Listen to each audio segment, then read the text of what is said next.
Primeira carta de Paulo aos Coríntios, capítulo 15. Nós vamos ler dos versos 21 a 28. E vamos tratar da celebração das ordenanças. As Escrituras dizem assim: porque assim como a morte veio por um homem, também a ressurreição dos mortos veio por um homem. Porque assim como todos morrem em Adão, assim também todos serão vivificados em Cristo. Mas cada um por sua ordem: Cristo as primícias, depois os que são de Cristo na sua vinda. Verso 24. Depois virá o fim, quando tiver entregado o reino a Deus, ao Pai, e quando houver aniquilado todo o império e toda potestade e força. Porque convém que reine até que haja posto todos os inimigos debaixo dos seus pés. Ora, o último inimigo que há de ser aniquilado é a morte, porque todas as coisas sujeitou debaixo dos seus pés. Mas, quando diz que todas as coisas lhe estão sujeitas, claro está que se excetua aquele que lhe sujeitou todas as coisas.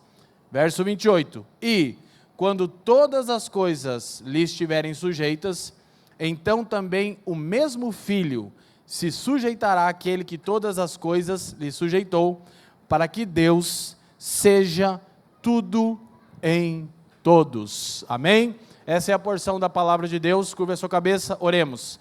Pai, te damos graças uma vez mais nessa manhã tão gloriosa de domingo, onde, Senhor, nos lembramos que em uma manhã de domingo como essa, você levantou seu filho dentre os mortos e mudou para sempre como as coisas são, e por isso bendizemos o seu nome e pedimos especialmente que você nos abençoe com o espírito de sabedoria e de revelação, a fim de que possamos absorver a instrução do seu Espírito mediante a sua palavra, que tem sido cantada, orada, confessada e será agora pregada, a fim de que sejamos edificados. Eu te peço, Pai, que você faça cessar as muitas distrações e inquietações da nossa alma, a fim de que possamos absorver as dádivas do teu Espírito, e que tudo aqui, Pai, seja para a glória do teu nome, pelos interesses do seu Filho, por meio do seu Espírito e para o bem de todo mundo. E todos aqueles que creem, digam amém. Tome seu lugar, por favor, fique à vontade. Queridos, nessa brevíssima reflexão, porém, como eu já disse, consistente com as Escrituras, eu quero tratar um pouco do significado e dos benefícios das ordenanças. É um consenso ao longo de toda a história da igreja, e isso ficou muito claramente definido durante o período da Reforma Protestante, que algumas marcas distinguem uma igreja verdadeira. E todos os reformadores concordam que há pelo menos 3 marcas que distinguem uma igreja verdadeira. Eu falo e vocês, por favor, repitam comigo: correta pregação das Escrituras, correta administração das ordenanças, correta aplicação da disciplina eclesiástica. Então, de acordo com toda a história da igreja, essas são as 3 marcas distintivas de uma igreja verdadeira. Ok? E hoje é um dia especial, porque além de participarmos da mesa do Senhor, que nós participamos aqui todos os domingos, nós celebraremos também o batismo, e sendo as 2 ordenanças que Cristo deixou para o seu povo. Como no ato em si, tanto do batismo quanto da ceia ao término dessa reunião, nós vamos ler os textos propriamente a respeito dessas ordenanças, eu assentei no coração ler esse texto de 1 Coríntios 15, 21 a 28, pois ele é um resumo sintetizado do Evangelho, que uma vez que o pecado passou a todos os homens em Adão, agora em Cristo há vida para todo aquele que se arrepende dos seus pecados e crê exclusiva e unicamente em Cristo para a sua salvação. Amém? E Paulo segue dizendo que o Evangelho não diz respeito apenas à salvação das nossas almas, pela obra de Cristo, e não há salvação em nenhum outro. E a salvação também não depende de virtude ou empenho, sua ou minha. A salvação está exclusivamente em depositarmos nossa fé em Jesus Cristo como nosso Salvador e substituto, amém? Mas Paulo segue e demonstra que haverá um dia em que toda a criação será redimida e o reino de Deus será estabelecido de maneira plena. E ele usa a maravilhosa expressão no final do versículo 28, para que Deus seja tudo em todos. Esse é o aguardado dia. Todos os cristãos regenerados devem viver com sua esperança depositada nesse glorioso dia, onde Deus o Pai, por intermédio de Cristo no Espírito, será tudo em todos. Aleluia! Então esse é um breve resumo do Evangelho. Mas como eu disse, minha intenção é falar do significado e dos benefícios do batismo e da ceia, ok? Naturalmente nós temos alguns sermões no canal da Família dos que Creem que trabalhamos essas ordenanças com mais tempo. Hoje, por causa desse dia de celebração, eu serei extremamente sucinto, ainda que muitos não acreditem, diga aleluia. Mas nós vamos ver de maneira brevemente isso. Então, isso é central para nós. O batismo e a ceia apontam para os maiores acontecimentos da história da redenção: a morte e ressurreição de Jesus Cristo.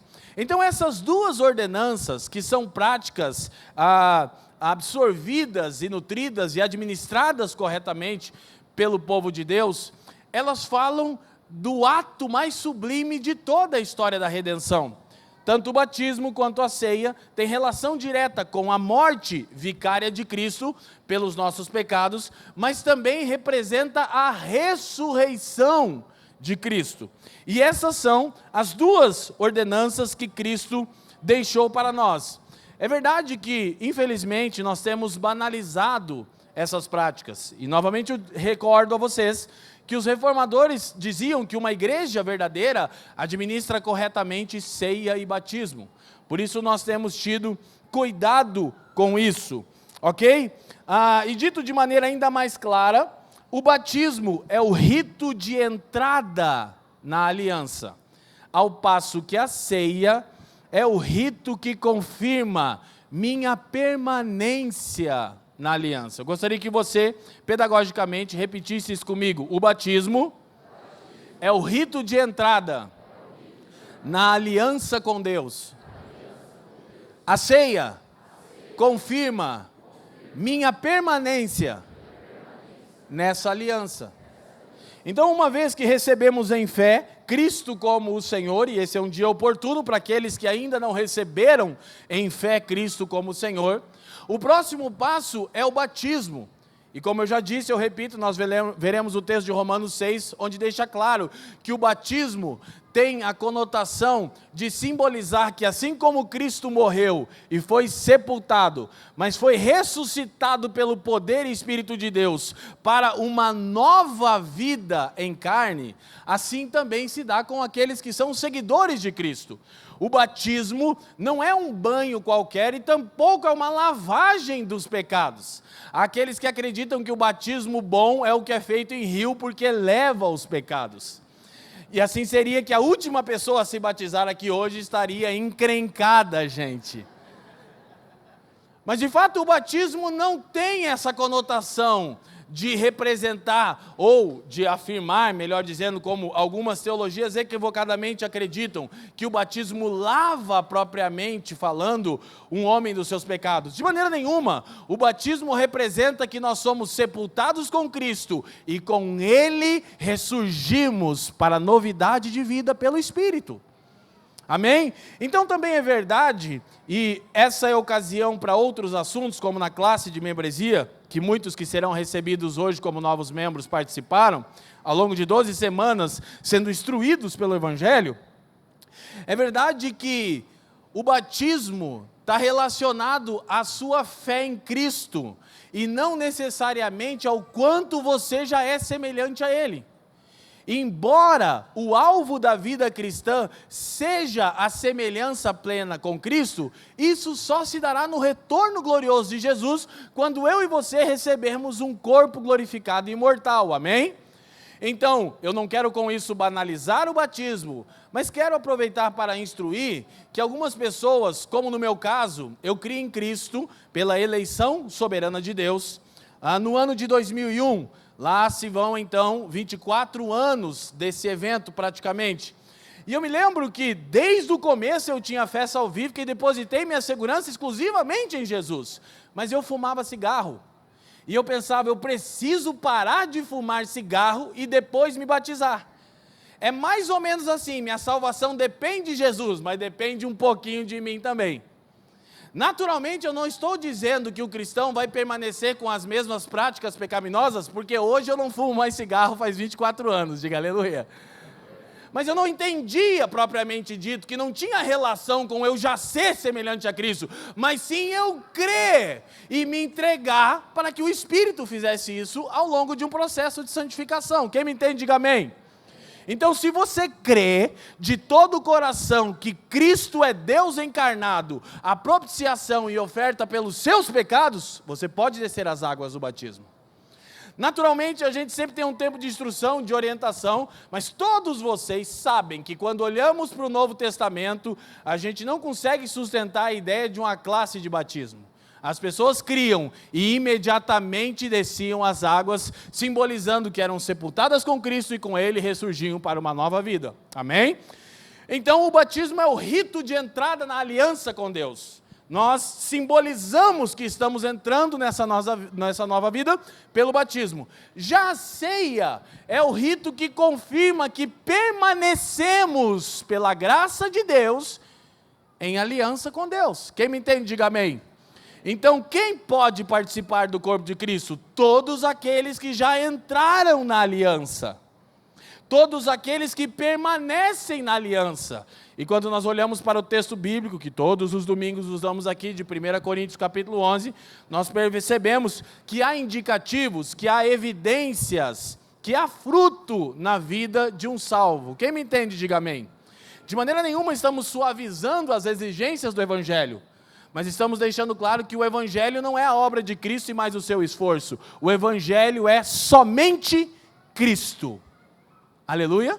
Glória a Deus. Então, na ceia nós confirmamos nossa permanência. 7 benefícios da ceia do Senhor e do batismo. Naturalmente poderíamos desdobrar isso com mais tempo, mas vamos passar de maneira bem objetiva.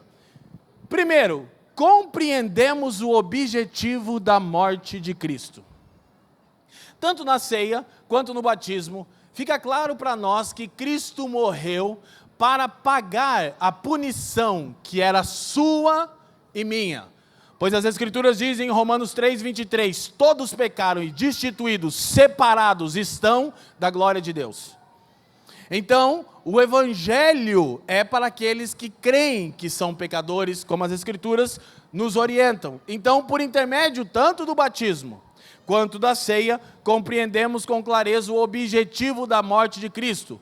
E eu poderia deixar claro aqui 2. Primeiro, é uma morte substitutiva. Diga comigo, substitutiva. Ou seja, Cristo morreu no seu lugar, no meu lugar. Aquela cruz era sua, aquela cruz era minha. Mas Cristo nos substituiu. E não apenas nos substituiu e aplacou a ira de Deus, afinal o salário do pecado é alguém tinha que morrer, ok? Mas Cristo também morreu para que Deus fosse glorificado, tendo um povo redimido como esse maravilhoso que eu vejo aqui à minha frente nessa manhã. Então a morte de Cristo é substitutiva, a morte de Cristo é para a glória de Deus Pai. Diga aleluia! Segundo benefício do batismo e da ceia é que por intermédio dessas ordenanças, nós participamos destes benefícios da morte de Cristo. E eu diria que o principal benefício da morte de Cristo é que nos tornamos a habitação do Espírito de Cristo. E por intermédio desse Espírito somos dia a dia santificados e moldados à imagem de Jesus. Glória a Deus. Então nós tomamos parte nos benefícios da morte de Cristo. O apóstolo Pedro diz em sua epístola que nos tornamos co-participantes da natureza divina. Nós agora podemos gozar da pessoa do Deus bendito e triuno. Quem me entende, diga aleluia. Mais 2 benefícios. Nós somos alimentados espiritualmente, propriamente falando aqui da mesa do Senhor, como encerraremos essa reunião. É interessante que quando Cristo, diz o bispo Tom Wright, desejou explicar o significado da sua morte, ele serviu uma refeição e não expôs uma teoria. Por quê? Por que que Cristo, quando quis explicar o significado da sua morte, serviu uma refeição e não expôs uma teoria por intermédio de uma boa aula? É porque uma das razões é que quando sentamos à mesa, somos igualados no sentido de que todo ser humano precisa se alimentar para viver. Quem me entende, diga amém. E quando sentamos na mesa de Cristo, nós afirmamos que o único alimento capaz de nos dar vida é o pão da vida que desceu dos céus. Então nós somos alimentados e nutridos espiritualmente quando sentamos na mesa do Senhor. E quando sentamos na mesa, propriamente dizendo, sentamos para comer, e isso iguala os seres humanos, de novo, porque todo ser humano precisa se alimentar para viver. Mas o único alimento que nos dá vida eterna é o pão da vida, Cristo Jesus. Amém? Um outro benefício é que nós afirmamos a unidade dos cristãos. Ou seja, sentamos na mesa de Cristo, para comer de Cristo, para afirmarmos que somos o povo de Cristo. E todos aqueles, em qualquer lugar do planeta e em qualquer era, que estão em Cristo e sentam em sua mesa, são um, comigo e com você. Eu gosto sempre de lembrar de uma frase de Timothy Keller falando sobre a unidade da igreja. Timothy Keller diz o seguinte: ele diz que você e eu temos mais coisas em comum com um cristão que mora numa montanha na Mongólia do que com o seu vizinho incrédulo. Só que a verdade é que por causa da globalização e da filosofia de mundo, nós não percebemos isso. Nós tendemos a nos comparar com as pessoas a respeito de gostos, afinidades e práticas, mas não. Você e eu temos mais coisas em comuns com um cristão do Tibete, do Himalaia, do lugar mais estranho culturalmente que você considerar, do que com o seu vizinho que não crê em Cristo. Então, na mesa de Cristo e no batismo, afirmamos a unidade da igreja. Diga glória a Deus. Avançamos. Quinto benefício, o amor de Cristo é afirmado por mim. Quando nós participamos especialmente da mesa do Senhor, o amor de Cristo é afirmado por nós, pois Paulo diz em Romanos capítulo 5, que Deus prova o seu amor para conosco, porque Cristo morreu por mim e por você, quando ainda éramos pecadores. Glória a Deus. Então nós temos a afirmação do amor de Cristo, mas não apenas isso. O sexto benefício e significado é que nós afirmamos também o nosso amor por Cristo. Porque entramos em aliança com Ele, em sua mesa, e afirmamos também o nosso amor por seu corpo. Sabe essa coisa e esse jargão que Jesus é legal, o que estraga é o fã-clube? Não existe. Ah, eu sirvo a Deus, mas não congrego. Não serve. Ah, pastor, eu sou um visitante aqui, você não pode dizer isso, eu estou me sentindo ofendido. Se você crê nesse livro aqui, chamado Bíblia, eu preciso te informar, todos os que servem a Cristo estão em comunhão com o corpo de Jesus, que é a igreja. Amém? E você hoje é convidado pela fé a participar do corpo de Cristo, se você crê que Ele é o Senhor. Aleluia? Então afirmamos nosso amor por Cristo e por seu corpo, e encerro com o sétimo benefício e significado. Afirmamos publicamente, aqui no plural, nossa fé em Cristo. Isso ocorrerá agora pelo ato do batismo. e a nossa esperança em seu reino vindouro. Querido, sabe por que hoje nós intencionalmente não liberamos as crianças para as salinhas? Porque nós queremos que elas participem dessa confissão pública, pois isso está marcando quem elas são e desenvolvendo o seu crescimento. Quem entende, diga amém. Então hoje está super lotada a casa, diga glória a Deus. E a intenção é essa, é um ato público de fé. É para que o mundo veja que sua fé, especialmente para quem vai descer as águas do batismo, e depois na nossa renovação do pacto de membresia, para todos aqueles que já fizeram isso e são membros dessa igreja, ou serão hoje recebidos como membros de uma igreja local. Nós afirmamos publicamente nossa fé em Cristo, e também nossa esperança exclusiva em seu reino vindouro. Pelo batismo, afirmamos publicamente nossa fé. Pela ceia, nossa esperança exclusiva no reino vindouro. As Escrituras dizem que Cristo orientou os seus discípulos a cear e disse: façam isso em memória de mim até que eu venha. E nós então hoje afirmaremos isso mais uma vez. Então, essas duas ordenanças e duas práticas, batismo e ceia, com seus significados e benefícios, elas nos mostram que uma igreja bem organizada tem um processo saudável de membresia. E eu quero encerrar com isso, apenas relembrando o porquê temos uma classe de 12 semanas de apresentação do Evangelho e não da visão da igreja, nascida na cabeça de alguém, mas o que as Escrituras dizem.